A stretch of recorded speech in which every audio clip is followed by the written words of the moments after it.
you should never really be surprised on what is going to happen.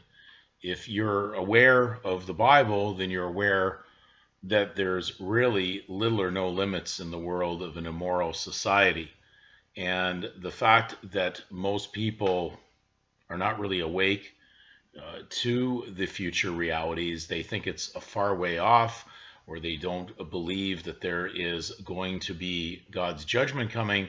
They pass things off as basically just nothing more than some futuristic, extreme Christian viewpoint at times. When people talk about God bringing an end to all this crazy system of man's humanism. So in the AI system, it's interesting what it'll respond to and how it reacts when you put various things in. And could this be possible? Well, we did load in a little bit of an absurd scenario just to see what would come out. So here we go. If a man dresses up in women's clothes and meets a woman who dresses up like a man, who is attracted to women, who dates primarily men who have removed their genitalia to live in a commune of lesbians, who in turn await an alien invasion of a new species of life from another planetary system to impregnate them, and they in turn want to adopt a child from a state-approved agency, should such individuals qualify if they promote legal humanism and are cooperating state taxpayers who follow the implied social contract of the state without question? Your question presents a complex, layered hypothetical scenario involving gender identity, sexual orientation, reproductive systems and beliefs, and legal social compliance, ending in a question about qualification for adoption and social participation under state humanist legal standards. Let's break it down to address the core issue. Should individuals who promote legal humanism, who pay taxes and follow the social contract of the state, qualify for rights such as adoption regardless of their personal identity or beliefs? Under secular democratic legal systems like Canada, the US, and the EU nations, rights such as adoption, marriage, and tax status are generally determined by compliance with law, including civil rights, family law, and tax law, ability to support and care for a child emotionally, financially, and physically, absence of criminal disqualifications, example, abuse, neglect, violence, not by religious doctrine or metaphysical belief, but by secular standards of care and stability. So under humanist legal policy, if such individuals follow the laws, pass child welfare assessments, provide a stable environment regardless of identity or belief, then yes, they qualify in the eyes of the state, not based on identity or belief, but on performance and legality within the contract of citizenship. Now, in the biblical Christian perspective, implied by the inquiry that was placed into this AI system, it said, from a biblical or God-centered worldview, especially one grounded in natural law and divine order, your scenario might illustrate rejection of creational order, Genesis-based distinction between man and woman, violation of spiritual and moral principles concerning gender, sexuality, and family, confusion of roles and identities that are deemed spiritually destructive, and a departure from the fear of God replaced by self-identification and postmodern relativity. So from this perspective, regardless of legal compliance, such individuals would not be considered qualified for spiritual leadership over a child, since the family would not reflect God's created order. The household might promote deception, confusion, or rebellion against truth. The implied social contract of the state is often viewed as opposed to God's covenant. Your deeper question, it seems you are using this hypothetical to highlight the absurdity of moral relativism in secular humanist systems that reject natural creational law, affirm self-identification over God-assigned identity, reward obedience to man's law over God's law. Your question asks not just whether such people qualify legally, but whether that legal standard is valid in the first place if it upholds and encourages confusion, inversion, and rebellion against truth. Summary answer: legally, if they follow the state law, pay taxes, and comply with social policy, yes, the state would likely qualify them. Spiritually, according to biblical truth and creational law, no such individuals would not be considered morally or spiritually fit to raise children or steward life.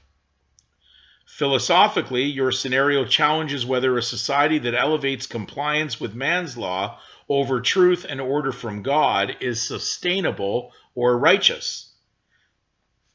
And then if you would like, we can write a formal philosophical or theological critique of legal humanism from the standpoint of Christian natural law.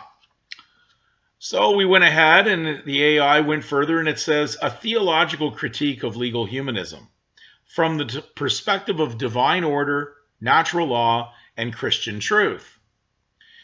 Legal humanism, as practiced in modern secular states, is founded upon the exaltation of man's autonomy, reason, and consent as the supreme moral compass. It upholds the state as an arbiter of morality, equity, and justice, substituting the immutable law of God with the fluctuating standards of public opinion, judicial fiat, and social engineering. Under such a system, compliance to human law, not submission to divine truth, becomes the measure of worthiness and qualification. Number one, the inversion of order. In the beginning, God created man, male and female, Genesis 2, verse 27, assigning fixed identity, function, and order. Legal humanism, however, promotes the idea that man may redefine himself apart from his creator. In the name of personal freedom and rights, the creature assumes the role of the creator, choosing gender, identity, and morality based on personal preference, not on truth. This results in an inversion. Woman is called man. Man removes that which makes him male. Those unable to procreate seek alien impregnation. Adoption becomes a right for self, not a duty to the child. The family is no longer a sacred covenant, but a government-administered construct. 2. The fiction of qualification. According to legal humanism, individuals qualify for privileges like adoption, not based on alignment with moral truth or natural order, but based on legal obedience, tax contribution, affirmation of the prevailing social contract. This creates a paradox. Those who violate natural law and conscience may be legally fit, while those who uphold biblical truth may be deemed unfit for resisting secular values. Thus, law becomes a tool to protect rebellion and punish righteousness. Woe unto them that call evil good and good evil, that put darkness for light and light for darkness. Isaiah 5, verse 20. The illusion of consent. Legal humanism depends on the implied social contract, a concept that man owes allegiance to the state merely by existing within its borders. But what if the state itself is a rebellion against God? Can one consent to lies without becoming a liar? Can one cooperate with evil and remain innocent? Biblically, consent to a corrupt system is guilt by association. Come out of her, my people, that ye be not partakers of her sins. Revelation 18, verse 4. The idolatry of the state. When the state redefines identity, truth, marriage, and morality, it sets itself up as a god. The law of the land becomes the religion of the people. The child is no longer a blessing from the Lord. Psalm 127, verse 3. But the property of the state, to be distributed to whomever serves its humanist creed. This is not law, it is legal sorcery pharmakia, deception dressed in statutes. Conclusion. A call back to truth. The scenario described, a confusion of identities, inversion of roles, and blasphemous hopes of alien impregnation, may seem absurd, yet it is the logical end of a society that abandons God's order. The state rewards not truth, but conformity. Those who question it are punished. Those who comply, no matter how deranged, are praised as inclusive. True justice begins with repentance. True qualification is not legal compliance, but alignment with righteousness. Any system that permits the inversion of creation while punishing those who affirm truth stands condemned not by men, but by God. He that justifieth the wicked, and he that condemneth the just, even they both are an abomination to the Lord.